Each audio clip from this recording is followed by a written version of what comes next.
Hey guys, I have finally finished Tenant at Wildfell Hall, of Wildfell Hall. I actually really liked it. So the basis of the story is that this guy named Gilbert is our main character, and he meets this woman who has just moved into what was the abandoned Wildfell Hall. And he and his family and other people in the village go see her and are trying to get to know her, and she doesn't really want anything to do with anybody. But Gilbert, she says, we can be friends, that's it, and I'll enjoy your company.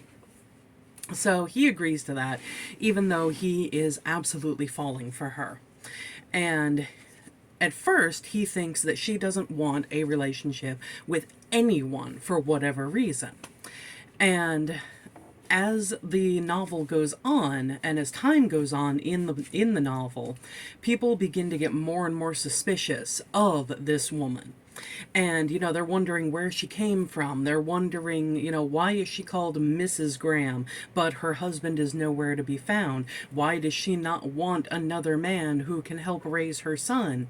All these different things. And rumors start swirling, and she gets unhappier and starts avoiding the people in this village or town, whatever it is. And so Gilbert goes to her and he says, I don't believe any of this stuff. I would like to know your past. I want to know you. Please tell me. So she says to him, okay, come here tomorrow morning and I will tell you everything. Well, he leaves while she is still very upset. And he decides to circle back to see if he can look in the window to the room that she, from outside to the room that she is in and see if she's okay. Well, he does that, and he doesn't see her, but he hears her and someone else walking towards the area where he is. So he pulls back into the shadows to not be seen, and he sees her walking with another man that Gilbert has called a friend. And he misunderstands their conversation and decides, you know what, she's lying to me about not having a romantic interest in someone. She has romantic interest in this guy. And basically, in a jealous fit, the next day or a couple of days later, A, he doesn't go to talk to her.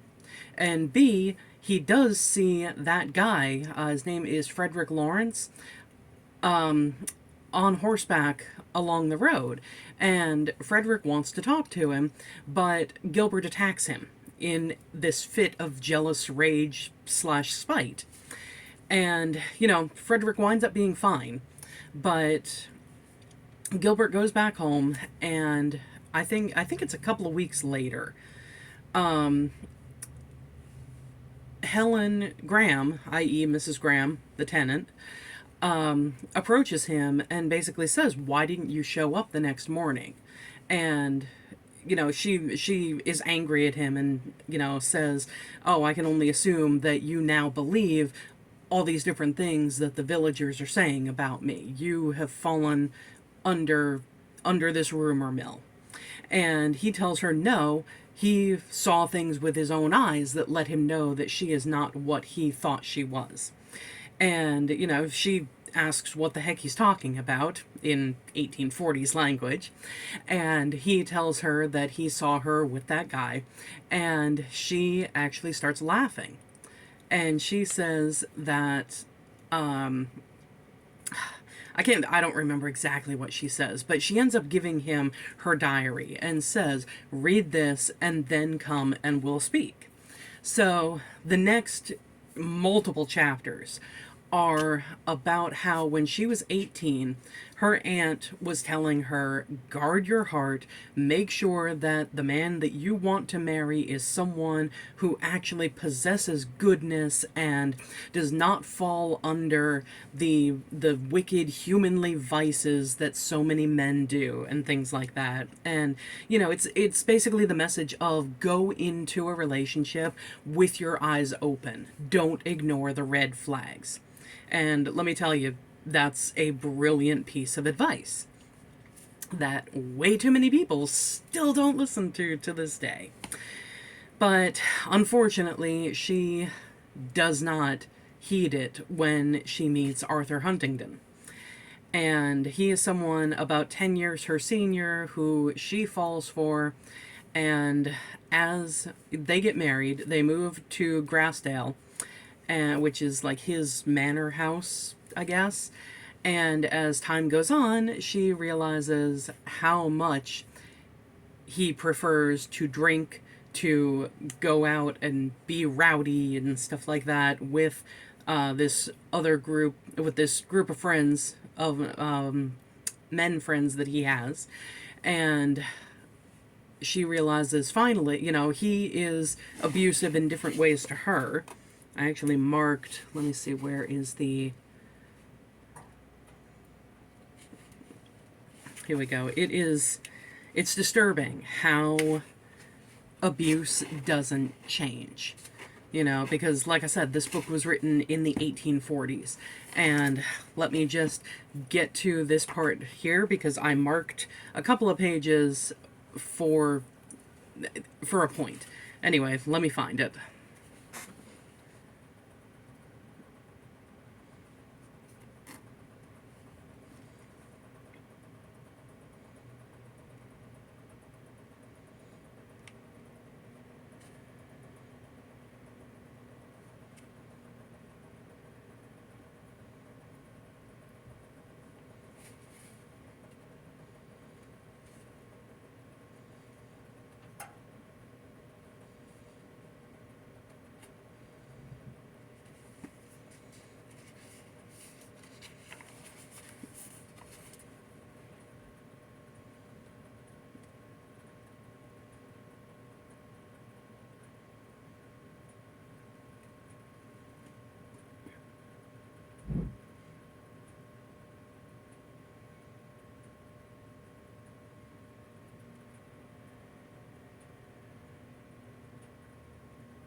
Oh, here we go.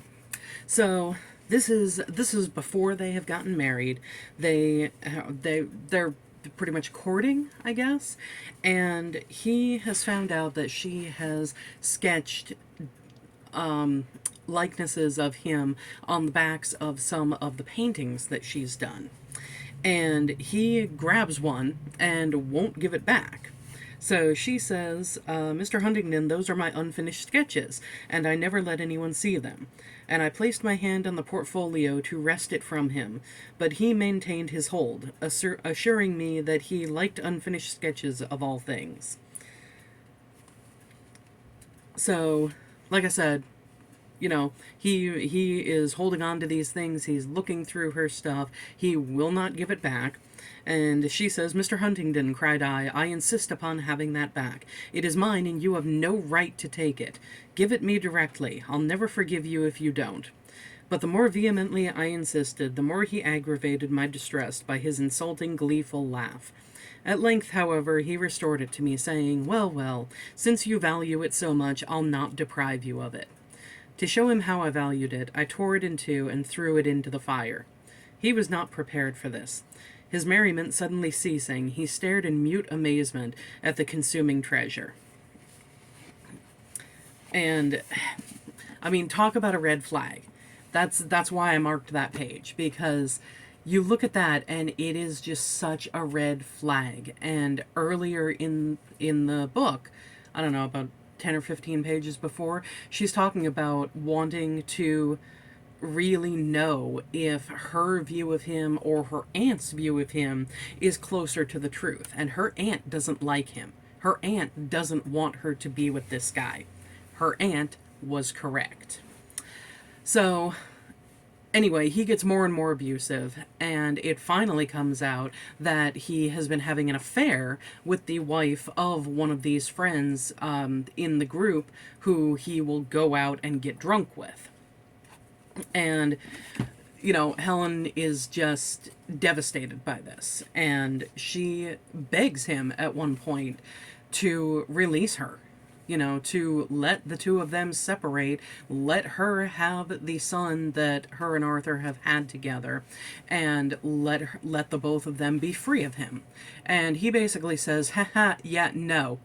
Keeping up appearances with a dutiful wife and, young son is more important to him than giving her her freedom. So, anyway, it gets to the point where she can't take it anymore and she decides to escape after he thwarted a previous attempt at her escaping, which could be a whole video in itself. Like, talk about the possessiveness and abusiveness of something like that. But she escapes with her son and with her maid, and they go to Wildfell Hall, courtesy of her brother setting her up to be able to move into Wildfell Hall. And as you might have guessed by me saying that, it is her brother that she is talking to that night in the garden that Gilbert sees. So what ends up happening is, after Gilbert has read the diary completely, he goes and they talk, and even though her husband has completely betrayed her and cheated on her over years with someone else, she will not break her marriage vows. And she basically says, no matter what our feelings for one another are, she is bound by this oath that she made. So, she says, I'm going to be moving somewhere else. In 6 months' time, we can communicate as friends, but that's it. And so Gilbert makes amends with her brother, goes and apologizes, and the two of them see one another, and he does ask after Helen to want to find out if she's okay. And what's his name? Frederick. I keep thinking it's Jonathan for some reason. I don't know why. But Frederick will give updates, but will not generally volunteer any information. Well, one day, Gilbert finds out that Helen has gone back to her husband. And at first I'm thinking, oh my God, he found her, he dragged her back, something like that. But no, it turns out that her husband suffered an injury and she has gone to take care of him. And he is just as, if not more, abusive and more of an asshole. But basically, because of not following doctor's orders, insisting that, drinking will I don't know the word, will revive him and all this stuff, he makes himself sicker and eventually dies. And so it gets to a point where Gilbert, he wants to contact her. He's wondering why she hasn't contacted her, since her husband is no more and she is officially a free woman. And then he finds out from someone in his town that supposedly a wedding is happening. And supposedly it is Helen's wedding. So Gilbert goes to the town where the wedding is taking place, finds out that it's actually Helen's brother, Frederick, who is getting married, and then finds out where Helen is living with her aunt, and goes there and decides, you know what, I should just leave her alone. It's been, I think it's been about 1.5 years at this point, and he is figuring if she wanted to reach out to me, if she still had feelings for me, she would have, I need to let her go. So he basically, says into the wind, adieu, Helen, and stays there for a couple minutes. And of course, that's when Helen and her son and her aunt ride up in their carriage. And so they wind up talking. He goes up to the house with them because her son has a huge fondness for Gilbert and insists that he be invited up. They end up talking. They clear up the misunderstanding. And she says, let us be married. But it will take some time, because the aunt needs to be introduced to Gilbert. And, he, quite frankly, he needs to charm her after what Helen has already been through thanks to Huntington, and it ends on a happy ending. The two of them wind up getting married, and it is a happily ever after. And that actually kind of surprised me. Like, I did not expect that. I kind of expected a more tragic ending of the two of them, you know, parting ways or never being able to speak and find out that the other still had feelings. But yeah, it was my first classic of the year, and you know what? I really liked reading it. So, totally recommend this book. The Tenant of Wildfell Hall. What's next for me as far as reading? It is either going to be Wuthering Heights, Andromeda Strain, Bookman's Tale, or The Girl in the Castle. Whoa. I didn't realize that was the back. I need to look at my books, like, in their entirety more often. Anyway. Yeah. I don't know what my next read is going to be. I am going to read a few pages of each of the 4 of these, and then I'll make my decision based on that. You know what? Let me know in the comments if you have read any or all of these things. Let me know which one you liked the best. And thanks for watching. I will see you next time, guys. Bye.